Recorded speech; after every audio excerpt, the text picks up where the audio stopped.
Bueno, ahora vamos a conocer la plataforma EasyTask y cómo podemos utilizarla dentro de nuestra organización.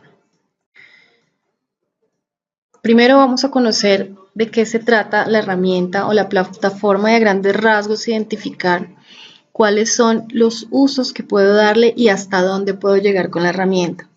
EasyTask es una plataforma que nos permite configurar y gestionar flujos de trabajo.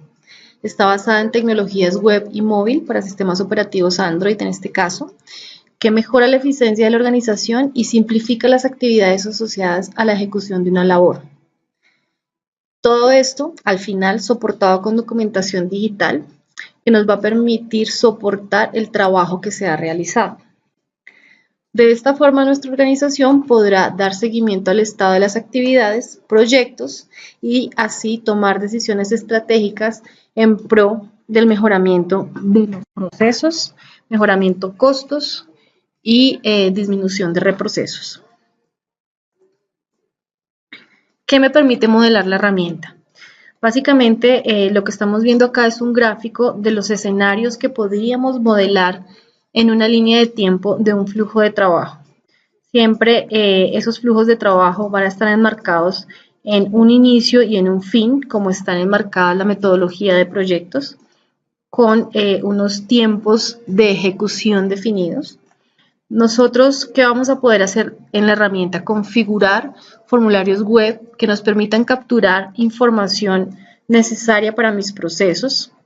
Vamos a poder configurar este flujo de trabajo o estos estados por los cuales debe atravesar mi información. Y vamos a tener al final una documentación o documentos Word, Excel o PowerPoint que me van a almacenar al final esa información que yo tengo.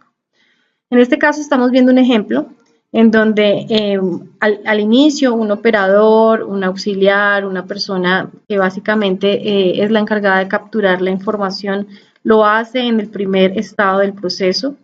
En una segunda instancia del proceso, en un segundo estado, podemos adicionar información. Podemos tener una verificación, una aprobación, en este caso tenemos un ejemplo como de un coordinador de área que revisa esa información que se ha digitado anteriormente por sus colaboradores y validar que esté correcta. Podría pasar a una cuarta instancia en donde la información se complementa, es decir, se le pueden adicionar comentarios o información o documentos adicionales.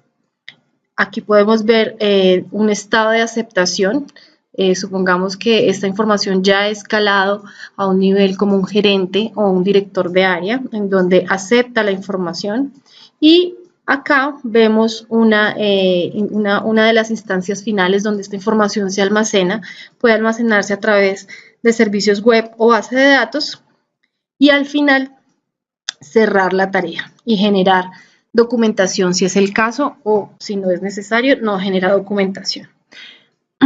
Entonces, básicamente, como vemos acá, podemos modelar un proceso de negocio de forma lineal, en donde en estos puntos donde son verificaciones y aceptaciones, podemos rechazar la información en caso de que no estemos de acuerdo o no lo aprobemos, y nuevamente iniciaríamos un flujo de trabajo o esa tarea volvería a su inicio para realizar las correcciones sobre la misma y poder avanzar.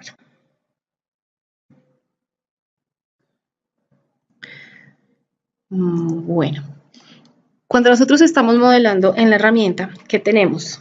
Una definición o un flujo de estados y actividades por los cuales va a pasar esa información.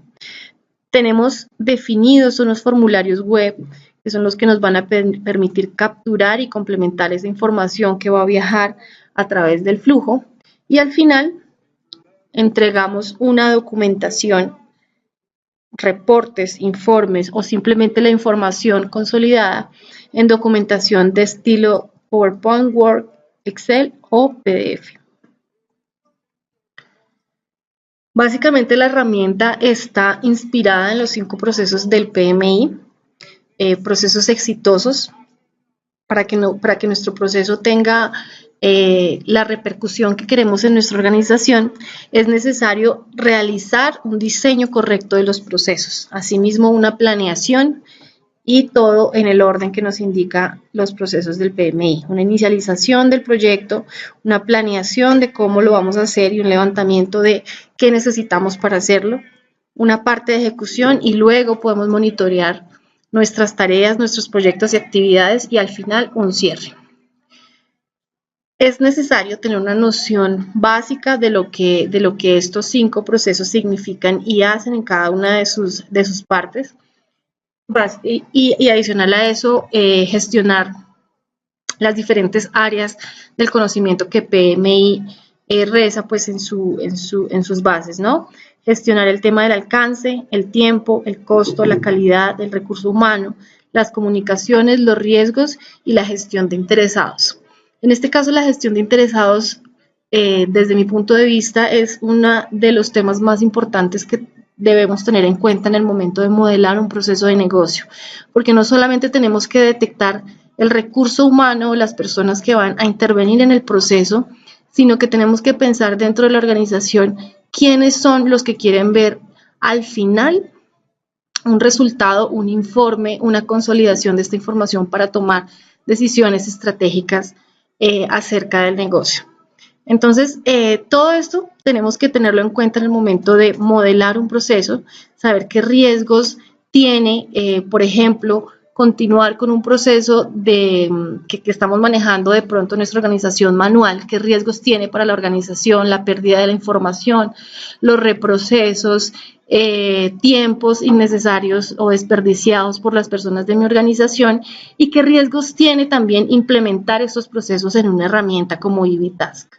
Entonces, todo esto tenemos que tenerlo claro antes de iniciar a modelar dentro de nuestros procesos.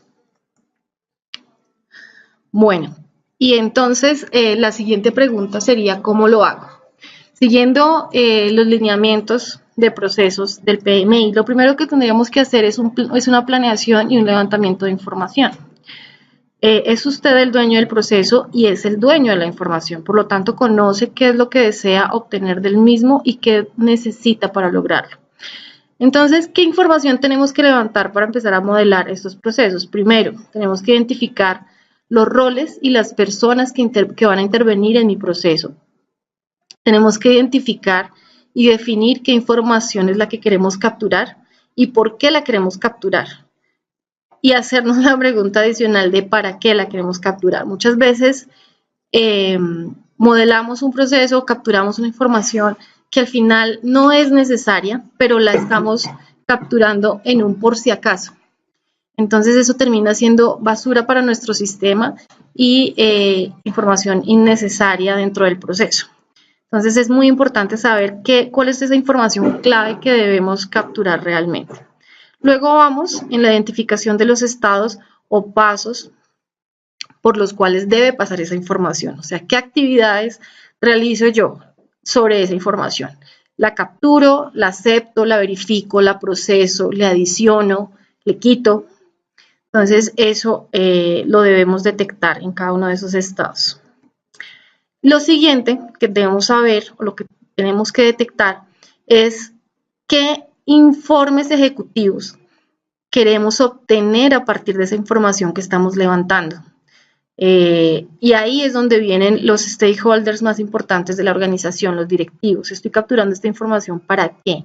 Para reducir costos. Necesito ver cuál es el desempeño de mi personal. Necesito ver cuál es la calidad con la que me están entregando. Necesito ver cuáles son las áreas problemáticas o cuáles de mis colaboradores o de mis recursos están teniendo problemas y de pronto están teniendo demoras en la entrega de sus actividades. Entonces, eso también lo tengo que tener claro para saber cuál es la información relevante que debo capturar para luego poder generar esos informes. Después de hacer toda esta planeación y análisis, planeación y levantamiento de información, pasamos al modelo del proceso, al modelamiento de mi proceso. Eso es lo que nosotros llamaríamos un análisis y diseño. Y aquí ya pasamos como tal a nuestra aplicación a hacer cada uno de estos pasos que me está indicando la diapositiva.